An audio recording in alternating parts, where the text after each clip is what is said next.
Most collegiate athletes pave their careers into a sports profession after graduation, but not senior defensive tackle Adam Morris. His career goals place him back in the classroom.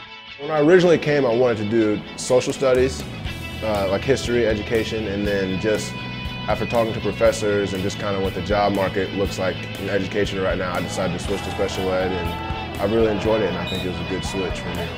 Growing up, I had a lot of teachers that had a really big influence on me, and I was really lucky to have a lot of great role models outside of my parents, and a lot of those were my teachers and coaches, so I think that really influenced me to hopefully have that same kind of impact on somebody someday. As if football didn't take enough commitment, Morris stays active in the Muncie community, volunteering over the summer at the Youth Opportunity Center as well as the Boys and Girls Club. The teaching program at Ball State is really demanding and also takes a lot of time for somebody that's not in football. Normal students really struggle with it, but I think trying to balance my schoolwork and then having opportunities when I get to go into schools, that's the stuff I really like to do, so that kind of helps me on the academic side of it. It's not all paperwork. I get to go into classrooms and work with kids, so that motivates me to be focused on my schoolwork.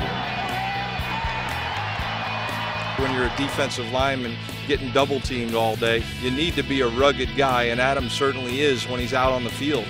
But the minute he walks off the field, he's able to flip the light switch and be himself, which is a bright, intelligent, articulate young guy who's going to be a great alumni of this university. Coach Limbo was one that provided me with the opportunity of working at the Youth Opportunity Center, which is here in Muncie. It's a residential treatment facility for youth. Some of them have problems at school, some of them just have family problems, but I think it's a perfect setting for somebody who wants to be a teacher because there's just so many different issues that I had to work with and that I got to learn about this summer. So this summer was when it really started with that job at the Youth Opportunity Center, and I really enjoyed it. One thing is clear, each child has their strengths, each child has their weaknesses, but no matter the struggle, Morris is there to help. I think that the thing that makes special ed so great is it's all about each individual child. So if that specific student needs help in social studies, then I can help them in that. But if they need help in math, it's whatever you have to do to make sure that student is successful to meet their needs, and that's what you have to be able to do.